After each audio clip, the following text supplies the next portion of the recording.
Y'all was up with it now, so listen. So I got a quick little video for y'all that I want y'all to see today. So now we finna be discussing like the basic understanding of the rising signs.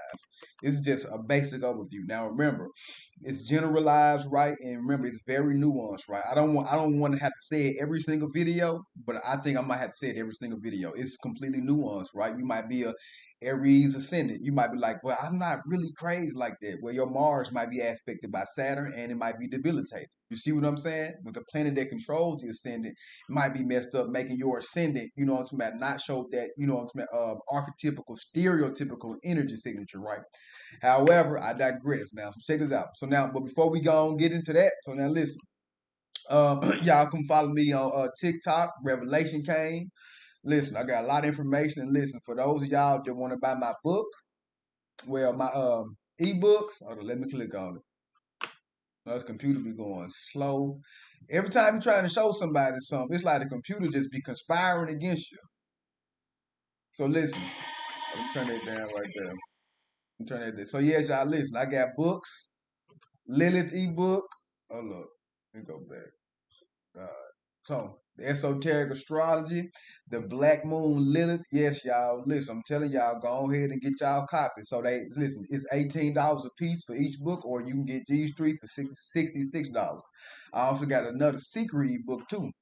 But listen, if y'all want to really understand like what this Lilith is, right, from a more cryptic and spiritual, mystical sense, right? Yeah, listen, it'll help you understand like what Lilith is, right? I go over like what she is as far as like the because it's the asteroid too, and it's a mathematical point. So yeah, come and get there. And this right here is the root of log. It's the image. I'm gonna do a video about this too, but it's about you have two different birth charts. One is you, who you are in your life, and then the other one is how you look to everybody else in the world, right? So listen, and if you smart enough to understand what I'm saying, you can understand like okay, you might need to use that chart to help you get ahead in life and put you where you really truly want to be, right? Then I got this one. This one over here is a miscellaneous guide for like people who really want to understand. You know, what I'm talking about like the different occultic aspects of astrology. Then come over here to my Facebook page. My Facebook page is right here, Inferno Rex. This is me. This is my main page. But this right here is my second page, KAIN Ultimate, right? So now look at this. I got my prices right there for everybody who want to know. See that right there? Reviews. I got plenty of reviews. Plenty of reviews. So yes, y'all. So now that we got that out the way, let's go and get that out the way. Get that out the way. Now it's time to get into the actual meat of the live, right? So now the ascendant rules what? So now in Vedic astrology and in tropical astrology, a lot of people who know tropical astrology do not teach it correctly.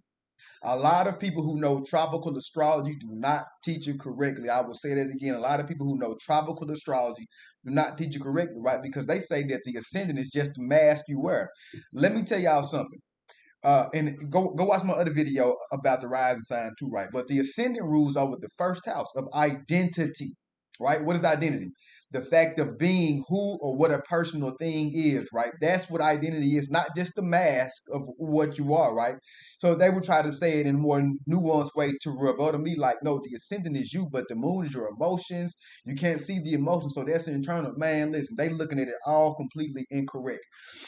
I understand what they're saying, but they don't understand how it goes, right? So now let's pull up a chart. Let's just pull up a chart because I want y'all to understand this. Let's just pull up a chart. It's probably somewhere, yeah, Tijuana, Mexico. We just go with that. Let's pull up an actual chart. Let's see what I'm talking about. So I can explain to y'all. Look, no, just that just annoyed me. That the one right there just annoyed me because the moon is literally in the ascendant. So I don't want the moon to be in the ascendant when I'm explaining it. So now let me just pick a whole other date, 54, another time, and just keep it like this. The moon better not be in the ascendant again. Okay, there we go. Aquarius ascendant. So now I come down to whole sign. So now Vedic astrology, which I use primarily, we use whole sign, right? Let me go to Sidereal. That's what I use, right? So now look at this, right? So now this is the ascendant, right? I want you all to understand this. The ascendant is the identity of your overall life, right?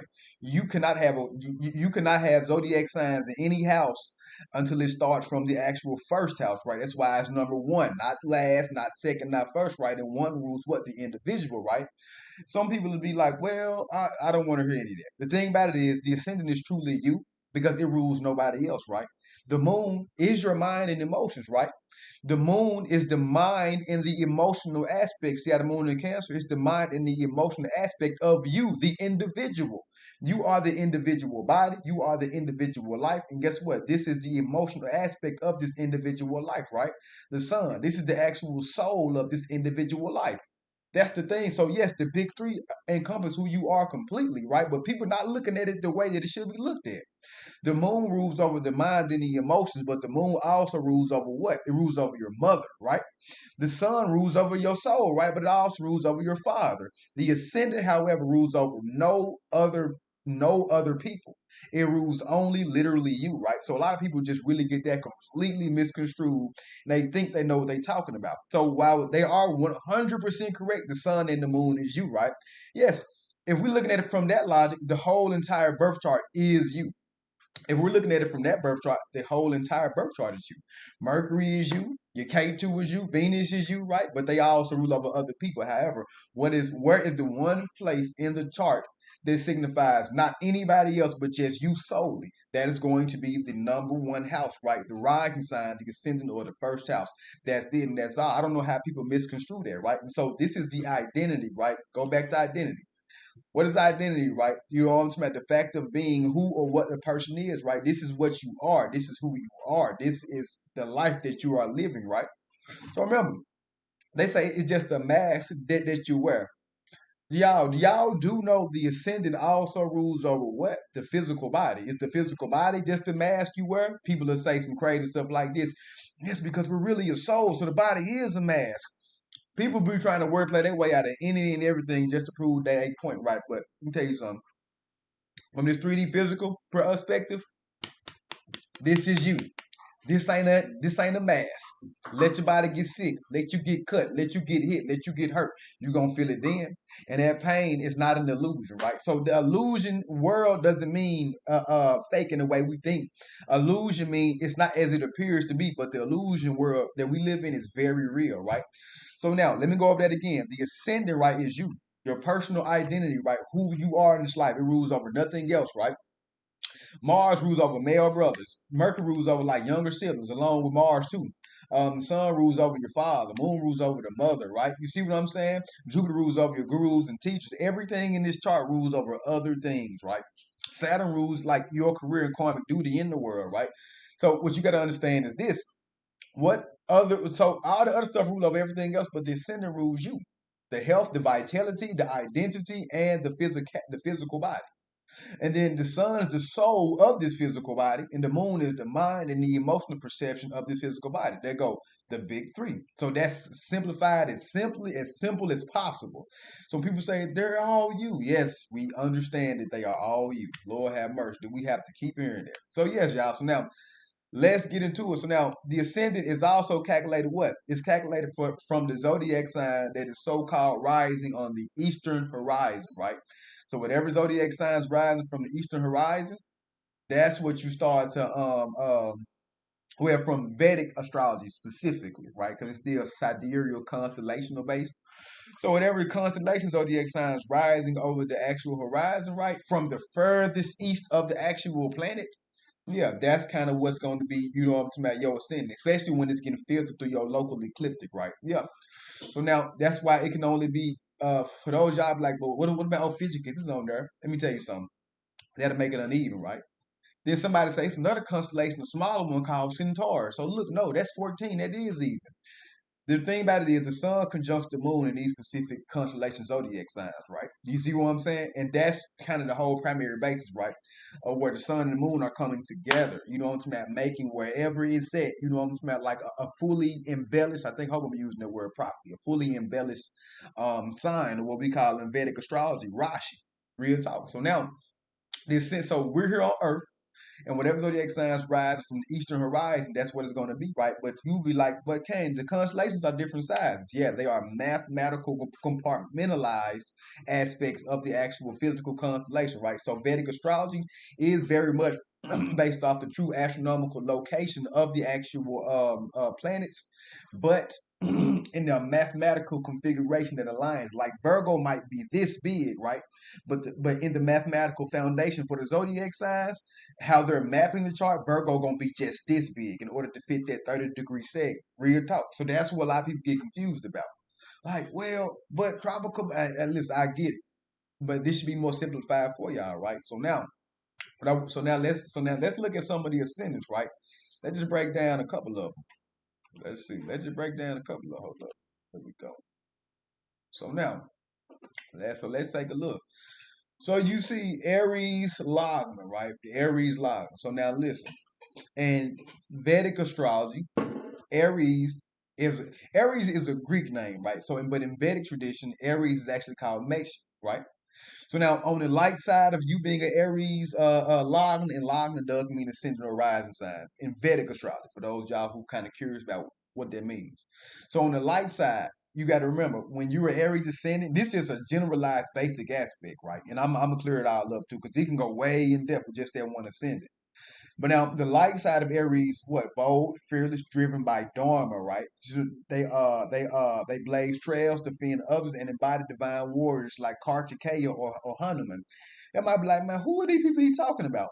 Well, first off, let's go over what Dharma is. So now in Vedic astrology, you got what you call a dharmic energy. And the first house is a dharmic house, right?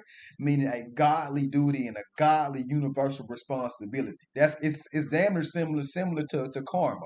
Karma, dharma, you can dharma, karma, however you want to say it, whatever. But it's like the actual divine duty and mission that you're sent in this actual lifetime to fulfill. So everybody who has an ascendant, which is all of us, we have a specific duty that we have to fill, but it's not just one, it's multiple, right? But what you got to understand is now when it says defend others, right? Aries is supposed to be a protector, a soldier, a warrior, right? Now, but this is on the good end, right? But now the thing about it, and who Kartikeya is and Hanuman is, so Hanuman is the monkey god inside of Hindu mythological lore.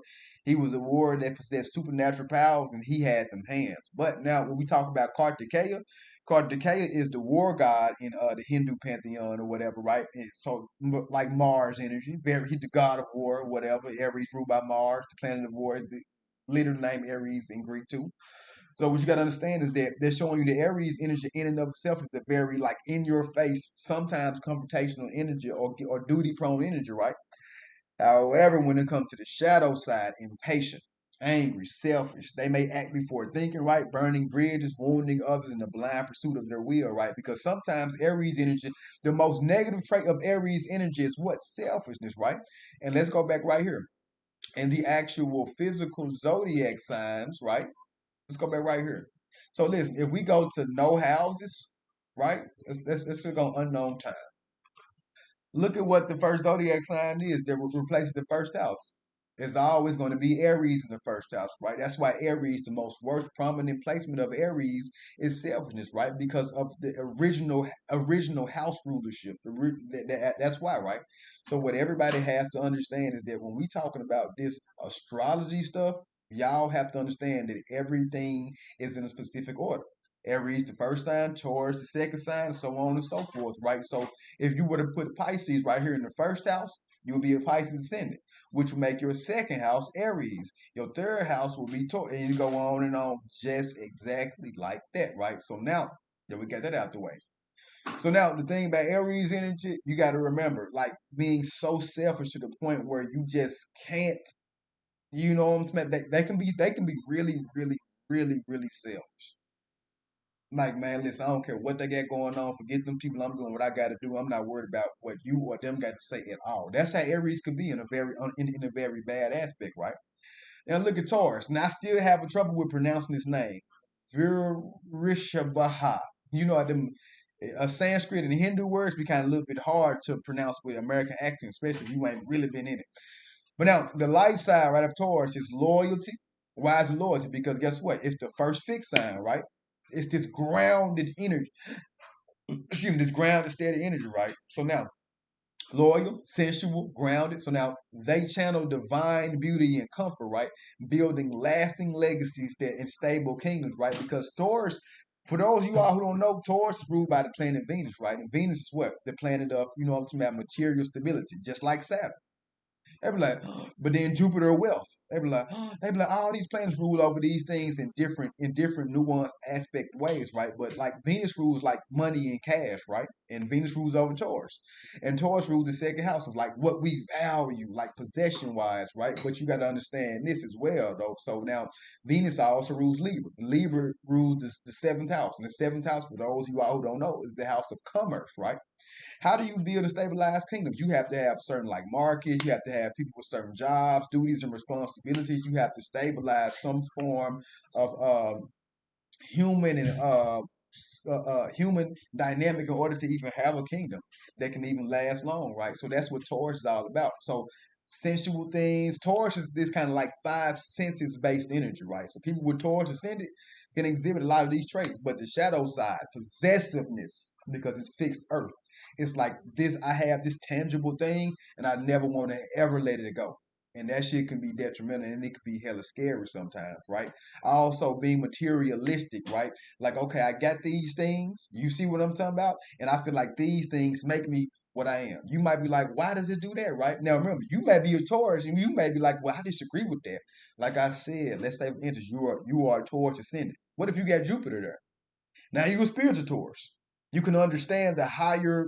You can understand how to transcend past material stuff, or you got other planetary influences that are within your chart that actually can, you know what I'm talking about, like amplify your more spiritual side, making all this Taurus stuff kind of minute, and that's the way more nuanced thing, right? This is more just a generalized understanding of what Taurus is, right? The real talk.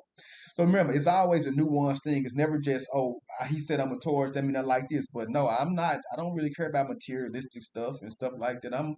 Listen, it's because of planetary aspects and different energies combining and doing yeah. And then you got other divisional charts, which you have different spiritual bodies. I ain't gonna get into that.